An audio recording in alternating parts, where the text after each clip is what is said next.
ప్రస్తుతం యావత్ సినిమా ఇండస్ట్రీలో హీరో దర్శన్ పేరు ప్రముఖంగా వినిపిస్తుంది. కన్నడ ఇండస్ట్రీలో స్టార్ హీరోగా ఎదిగిన ఇతడి గురించి తెలుగు వారందరికీ కూడా సుపరిచితమే.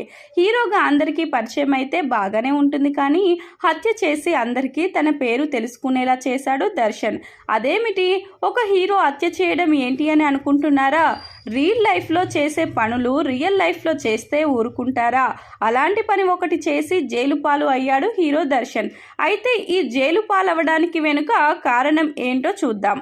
హీరో దర్శన్ మాత్రమే కాదు, ఇలా అనేక మంది తప్పులు చేసి జైలు పాలైన హీరోలు ఉన్నారు. మరి వారెవరు, ఏ సంఘటన వల్ల జైలుకు వెళ్లాల్సి వచ్చింది అనే విషయాలను తెలుసుకుందాం. ముందుగా దర్శన్ విషయానికి వస్తే, పెళ్లైన భార్య కొడుకు ఉన్నప్పటికీ పవిత్ర గౌడ అనే ఒక కన్నడ నటితో 10 ఏళ్లుగా ప్రేమహైనం కొనసాగిస్తూ రిలేషన్షిప్ మెయింటైన్ చేస్తున్నాడు.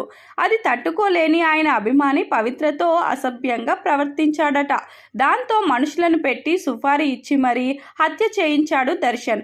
దాంతో కటకటాల పాలవలసి వచ్చింది. ఇక దర్శన్ తరహాలోనే అమ్మాయి కోసం జైలు పాలైన మరో హీరో మలయాళ ఇండస్ట్రీలో ఉన్నాడు.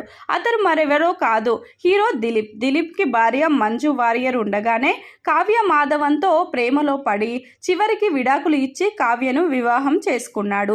కావ్యకు మరియు హీరోయిన్ భావనకు సరిపోకపోవడంతో వీరి మధ్య విభేదాలు వచ్చాయి.